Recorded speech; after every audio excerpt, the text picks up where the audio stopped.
Art on Ice is something a little different. What drew you to take part in Art on Ice? It's funny, I was talking to Oliver at the dinner. I just signed a deal with Dragon, which is like Cirque du Soleil, with something I've created called I Am Violin. You know, when Art on Ice was described to me, I immediately got it. It's the interpretation of the music, but using really amazing, you know, other kind of artists, whether they're ice skaters or dancers or set designers or whatever. So it's not that far away from all the worlds I've been working in. It's just this added element which is exciting, like the speed that a skater can do something, and playing something like Missionary Man or Would I Lie to You or Sweet Dreams in an epic sounding way.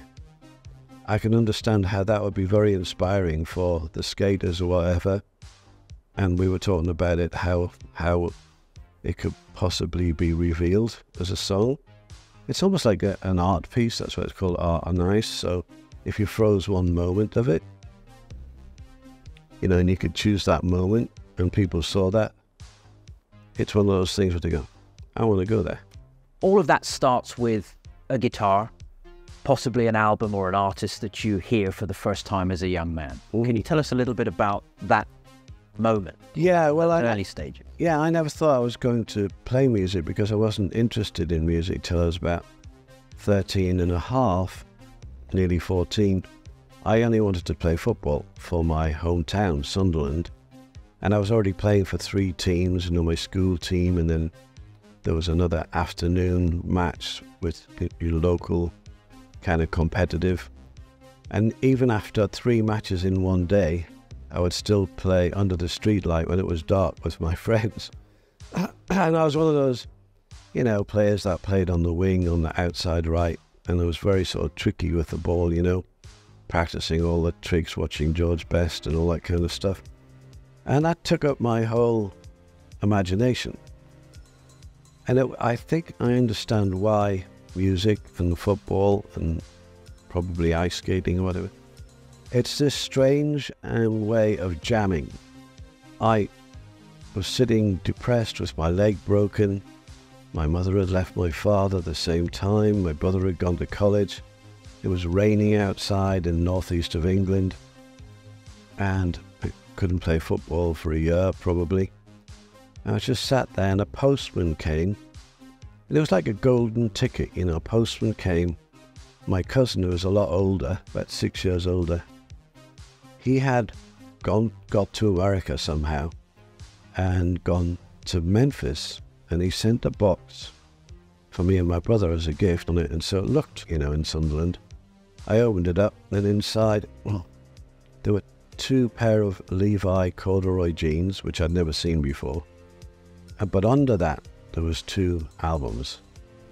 It was Robert Johnson, King of the Delta Blues Singers, and Mississippi John Hurt. Now, I didn't really know what they were, music. I'd seen my dad had albums, and they were all musicals, Rodgers and Hammerstein. So I hobbled over to his record player. I was so bored. I put on Robert Johnson.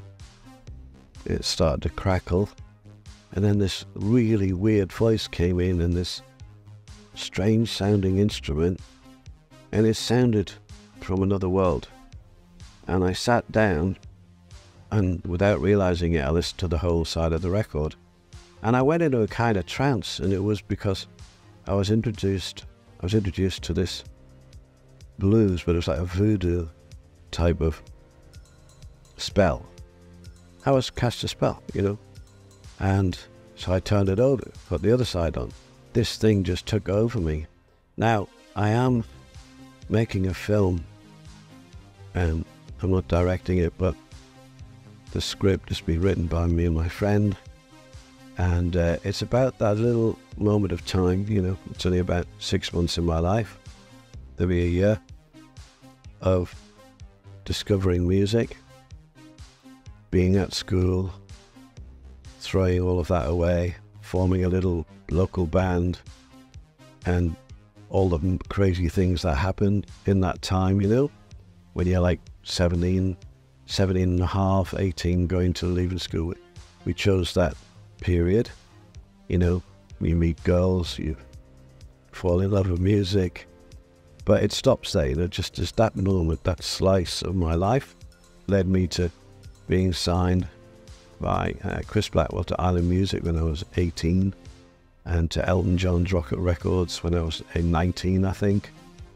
And all of a sudden I was playing in big Italian sports arenas, supporting Elton John with my little band from Sunderland that I was in.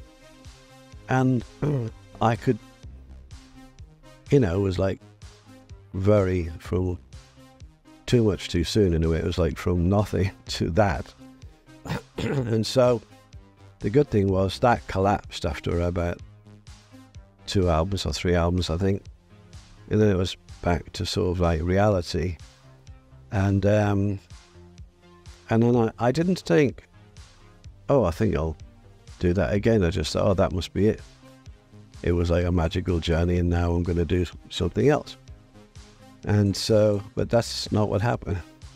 I then was in another band, then I met Annie, and then it was just music